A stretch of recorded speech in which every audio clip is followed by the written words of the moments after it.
Exemplo 1. Bom, pessoal, agora a gente vai fazer alguns exemplos usando a definição de limite. Então, só para vocês verem como funciona, né, tentar entender essa definição, mas geralmente calcular limite pela definição não é uma coisa nada fácil, tá, pessoal? Então, por isso que a gente vai calcular de algumas funções mais simples, tá? Só para vocês entenderem.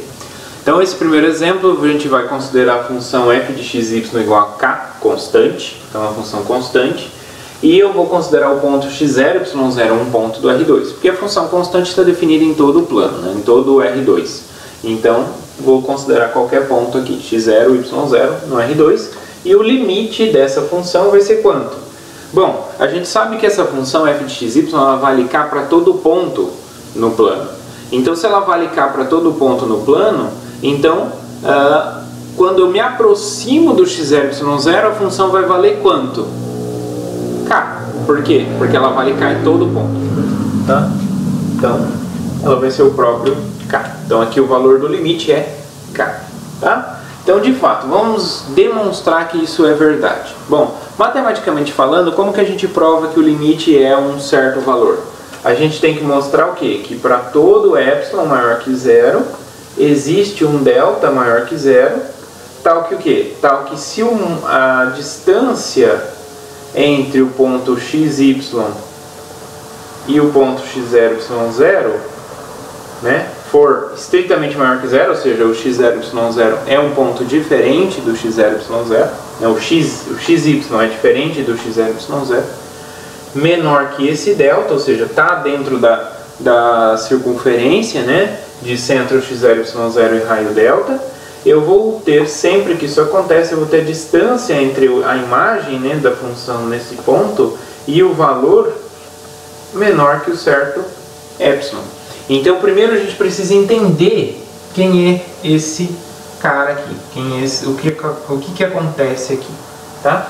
Porque uma vez que a gente encontra, eu tenho que falar que existe o delta, né? Esse delta aqui que vai existir, a gente tem que dar ele em função do epsilon, porque o epsilon é dado, eu tenho que mostrar que para cada epsilon existe um delta, então é só falar o delta em função do epsilon. Então vamos ver como que funciona primeiro observando essa parte aqui. Então, de fato, a distância entre a função, né, o valor da função em um ponto, menos o nosso limite, que é o k, isso dá quanto? Né? Quanto vale a função num ponto xy? Ela vale k. Então isso aqui é a distância de k a k, né? Que é o módulo de k menos k, que é exatamente zero. Então, pessoal, não importa o epsilon que a gente toma, isso aqui vai ser zero. Então isso aqui sempre é menor que epsilon, para qualquer epsilon. Sempre. Então independe do delta. Ou seja, eu posso tomar qualquer delta. Tá? Qualquer delta que eu tomo, qualquer disco, qualquer circunferência que a gente toma ali em torno do ponto x0, y0, ele vai ser mandado em cima, exatamente em cima de k. Né? Não vai ser nem no intervalinho centrado em k. Vai ser exatamente em cima, porque a função manda todo mundo do plano em cima de k. Certo?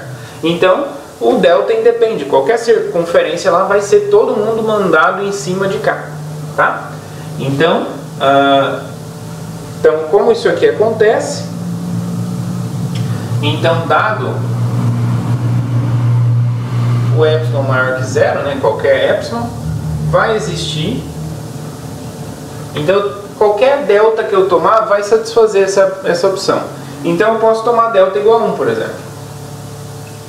Então, ou seja, eu vou tomar sempre a circunferência ali de centro naquele ponto e raio 1, nesse caso, tá? Para essa função. Tá? Então eu vou tomar esse delta, que é um delta positivo, né? 1 é maior que zero,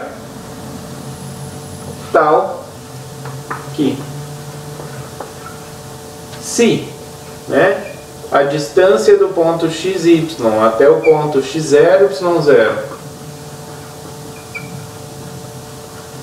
é maior do que zero e menor do que delta, né, que é esse 1, tá, que a gente tomou, o que vai acontecer?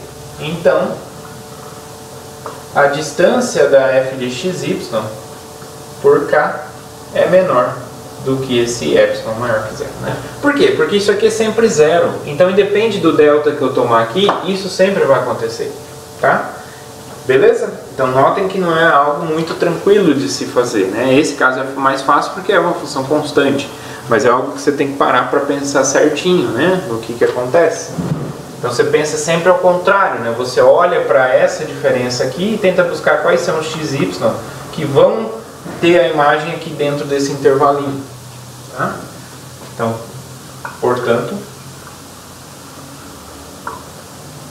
o limite, quando a gente se aproxima do ponto x0, y0, da função xy, vai ser exatamente k.